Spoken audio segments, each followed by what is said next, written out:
He almost deletes the text because it looks like spam. A stranger asking for $38 to buy baby formula.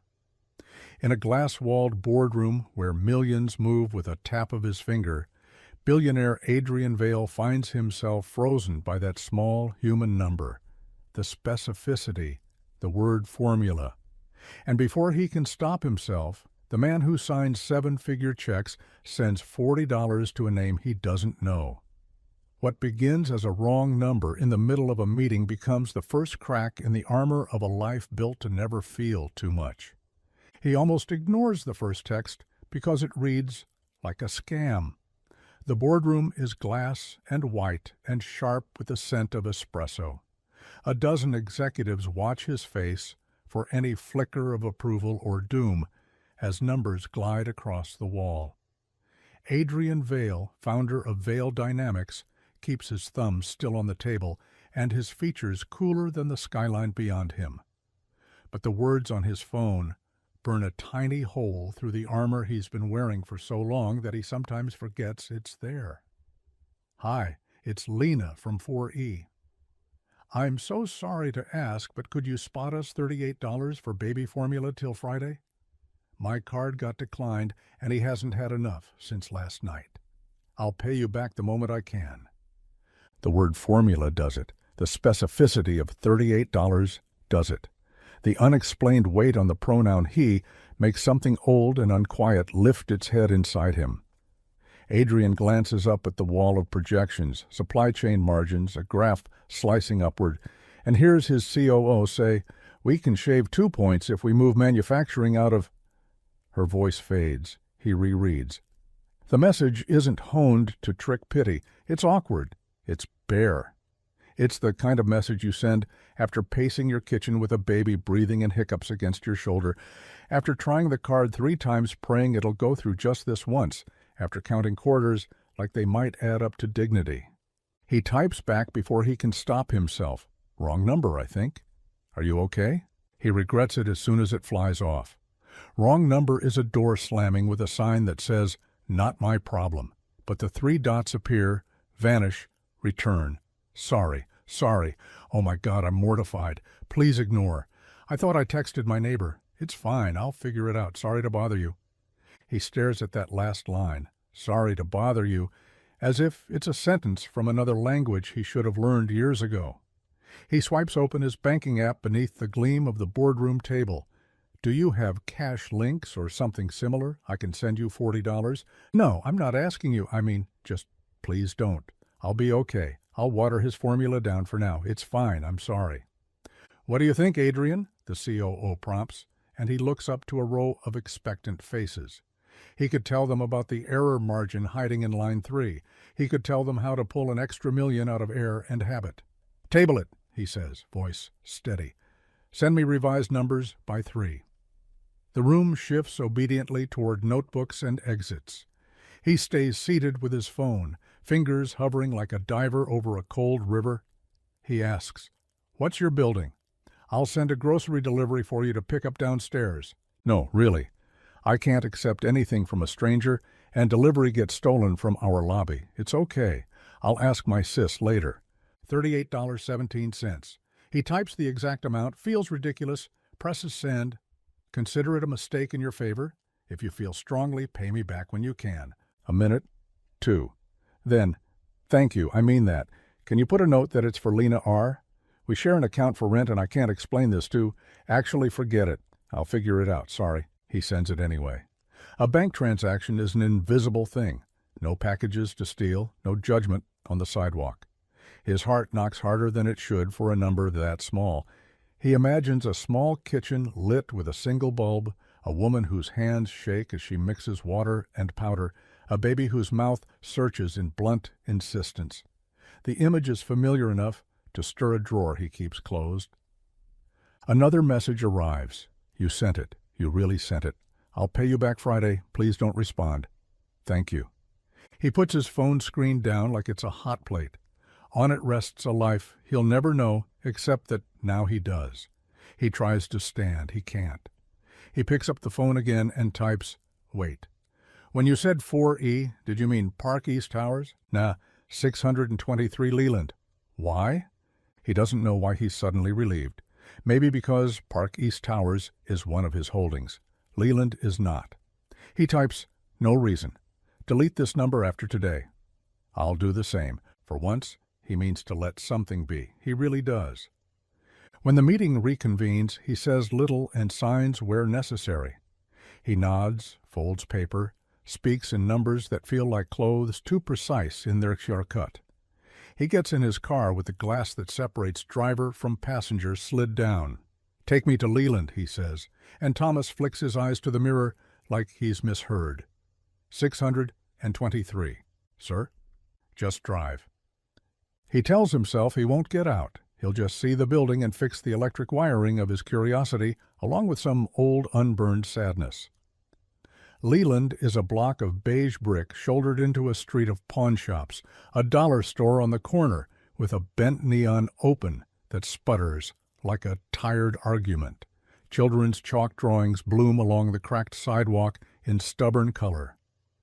There's a grocery 2 doors down. Reyes Market, family run, he guesses. Polite handwritten signs. A bell over the door that rings when someone enters. He doesn't enter. He watches from the car. Because he knows how it looks if a man in a suit, the color of a fresh storm, walks into a place like this and starts asking questions. A woman with a stroller comes out of 623. She has a navy jacket with a broken zipper held together by a safety pin, hair scraped back, eyes scanning for other eyes. The stroller holds a baby in a red knit hat with a pom-pom too large, blinking as the light changes. The woman checks her phone, breathes out, and heads for the market. She doesn't look like relief. She looks like someone who has rehearsed not letting relief show. Adrian's chest tightens with a recognition that makes no sense and too much sense. He tells himself not to follow. He follows. The bell sings in a higher register than he expects. Inside it smells of citrus and coffee grounds and something fried. A man behind the counter glances up with curiosity that doesn't quite reach suspicion. "Help you?" he asks, and Adrian shakes his head, stepping aside to the canned goods as if they can hide him. The woman is making a path down the formula aisle like it's a pilgrimage. She lifts a can, checks the price, puts it back like it scorched her fingers, then picks up a smaller one. The baby fusses. She rocks the stroller with one foot, humming a melody that's more pulse than tune. She sets the can on the counter with the caution of someone placing glass. "That one's 41, the cashier says, tapping the screen. "The store brand went up." "It was 38 last week," she says, and for the first time Adrian hears her voice. A whisper with edges. She smiles at the baby. "That's okay, we'll make it work. Can I use WIC?" The cashier grimaces. Scanner's down. "I put in the ticket. It'll be back by tomorrow." Tomorrow is a polite word for too late. She nods, digs in her wallet, produces a card, breathes, slides it. Declined. Slides it again. Racetrack numbers on a screen. "Try again," she says softly. She is not crying. She is not quite anything. The baby begins to wail like a siren you can hold. "I'll cover it," Adrian hears himself say, stepping forward because his body is done asking permission from his brain. The woman turns, sees him for the first time. Instantly she draws herself taller, pulls the stroller closer, not fear so much as a reflex carved out of many days of being looked at, and few of being seen. "You don't have to," she says. Her jaw is a straight line. She has a tiny freckle beside her left eye, a detail that will etch itself into his memory and surprise him later with how often it returns. "It's okay. We'll come back." The cashier glances between them with a familiar weariness. "It's a can of formula, man," he says to Adrian. "You'll go to heaven." "I'm not interested in that destination," Adrian says, pulling out his card before he can sound like an idiot. He taps. The bell shepherds 2 teenagers in, a woman buying green onions and a birthday candle shaped like a 7 steps up. Everything keeps moving, which is a relief. The world doesn't crack open to observe their tiny exchange. The receipt prints with a small, clean chirp. The cashier hands it to Adrian without ceremony. At the bottom there's a string of characters and, printed in microscopic ink that probably no one reads, a batch code the manufacturer requires. For no rational reason, Adrian notices it. The woman holds the can at her hip like it's something living. She doesn't gush. She doesn't fawn. Her mouth softens imperceptibly. "Thank you," she says, and then, Are you the person who texted?" He could lie and make this simpler. He could invent a neighbor named Josh in 4E. He could walk away and let her send a digital $38 into the void on Friday and feel like a good person for the rest of the week. "I'm the wrong number," he says, because if his mother taught him anything, it's that truth spends less interest than a lie. The corner of her mouth moves. "Well," she says. The baby's cry quiets to a hiccup. "You made a right thing out of it." His throat is strangely tight. He clears it like it's a boardroom he needs to command. "I'm Adrian." "Lena," she says, and the name fits her in a way the letter never could. He doesn't follow her out. He stands in the aisle as she adjusts the blanket around the baby and wheels the stroller toward the door that rings them into the winter. The formula can glints in the gray. He thinks to himself, that should have been it. That should have been the whole story. It isn't. Back in his office, the city hums its disinterested lullaby against the windows. He tries to work, but the spreadsheet numbers slip, double, rearrange like startled birds. He opens a search window and types, "Leland, 623 landlord." He isn't sure what he's looking for, just that this is not the first message he's gotten like that.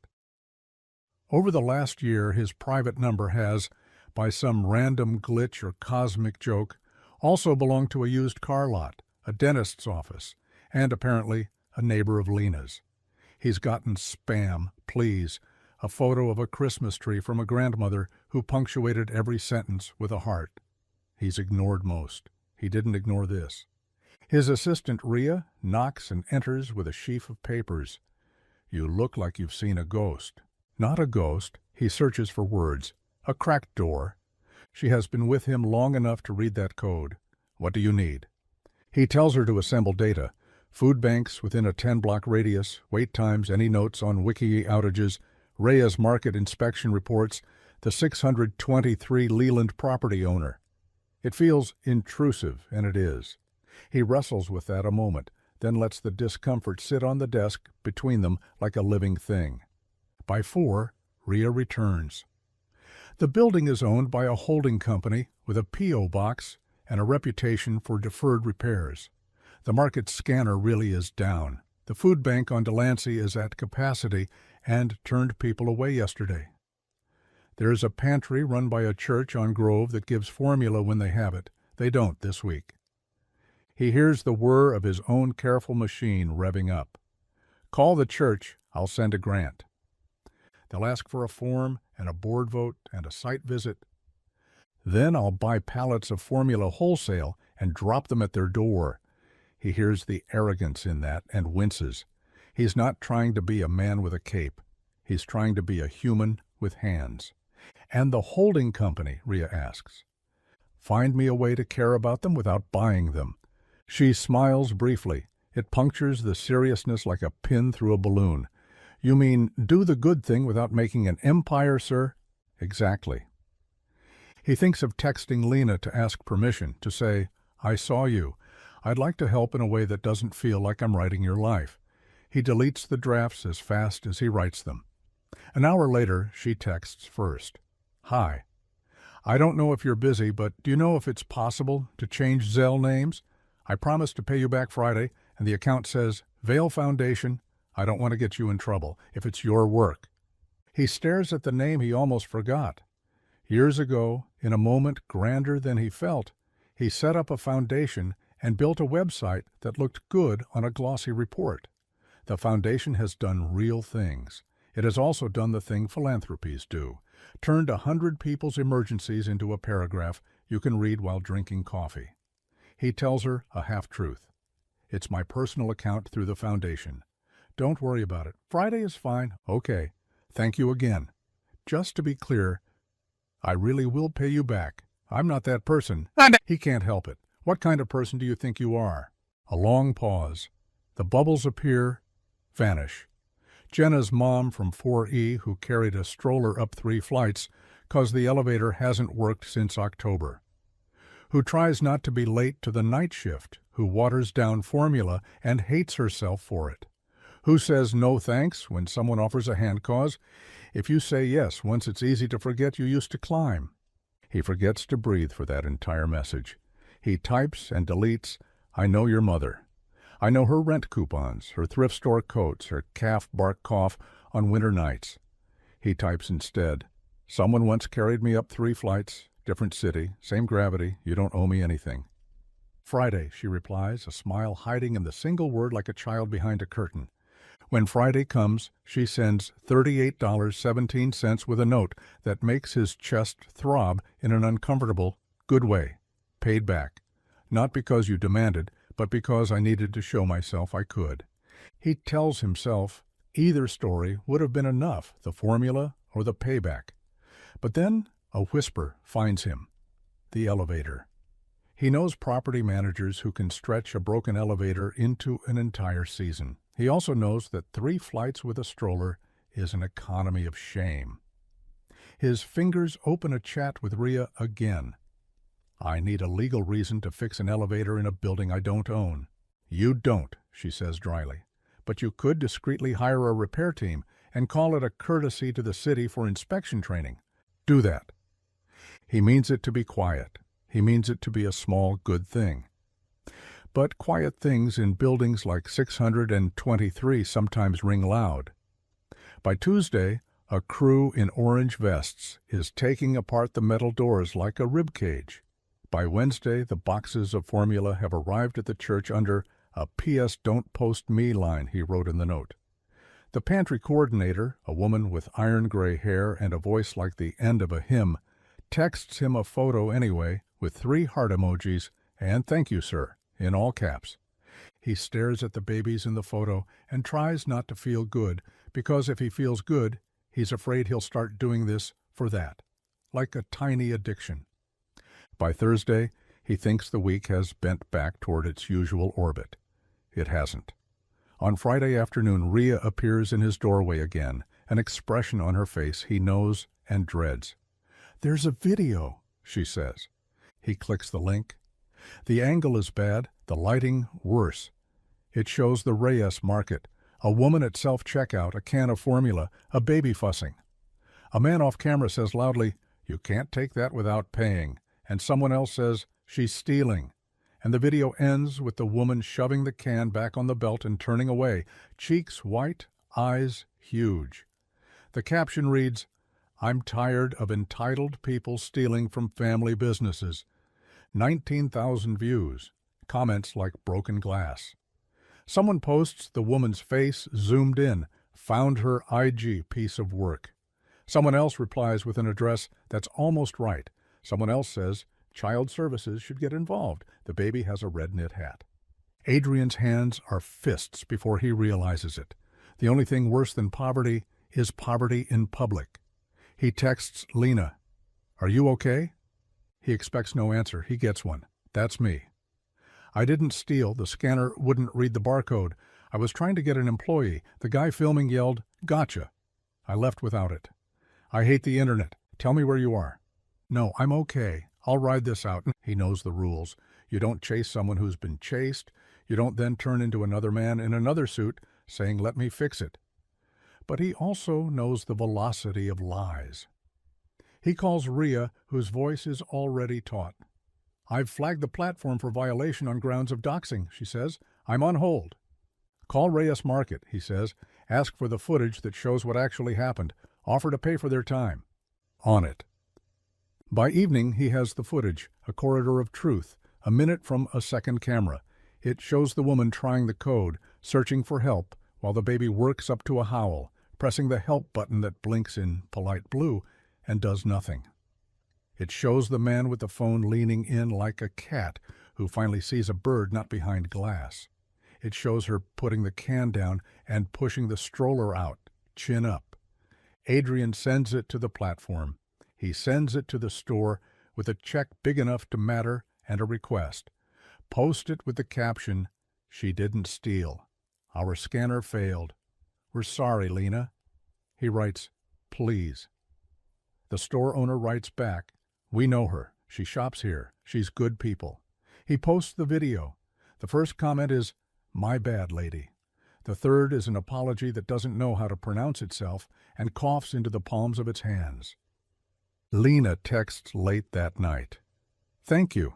I didn't tell you to do any of that, but you did. I'm crying and I hate that I am."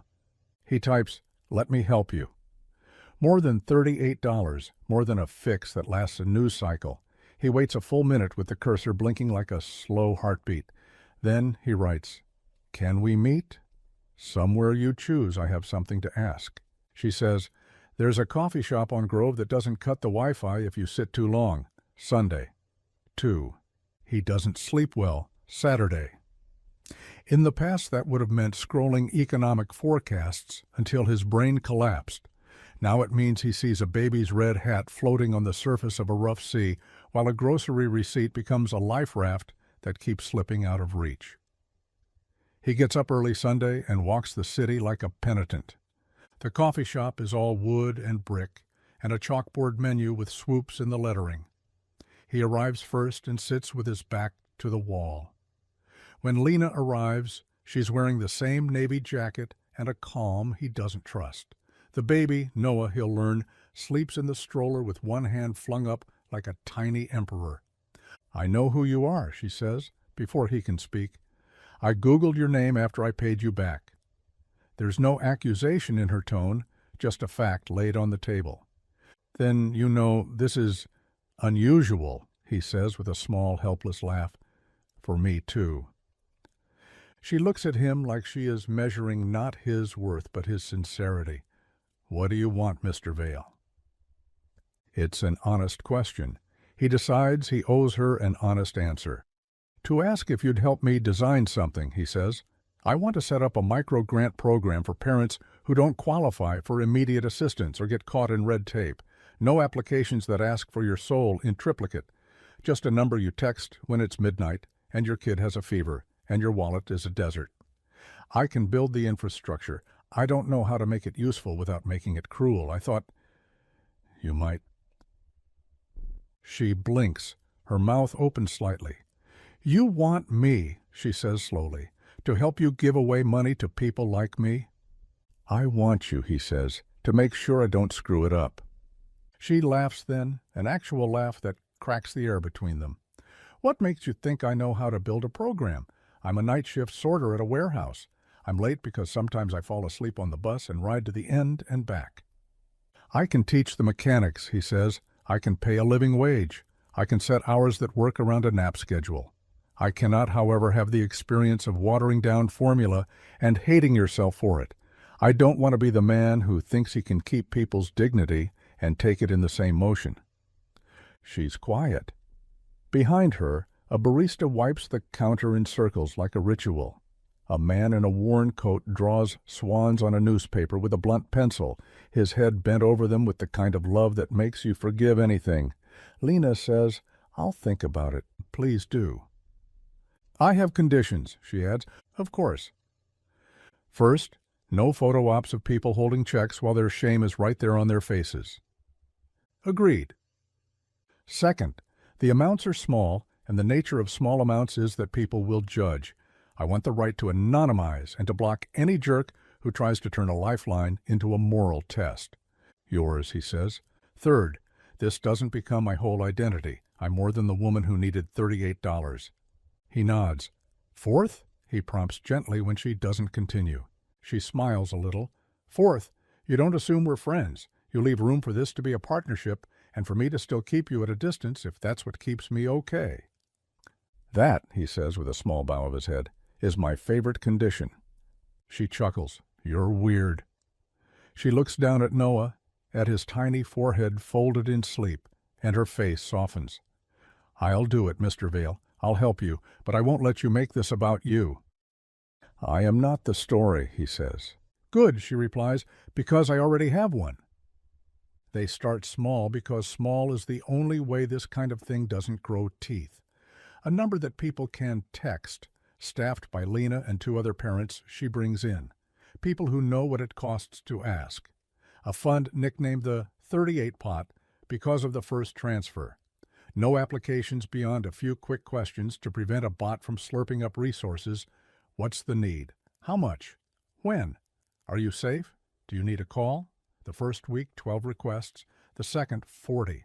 They come at odd hours, like prayers, gas to get to a job interview, antibiotics copay, diapers, motel for 2 nights after a landlord changed the lock without notice, food, so much food. Lena sets boundaries the way she sets her own coffee cup on the table, unmistakably. We are not the government, she tells Adrian in a meeting where he's trying not to pace. We are not saviors.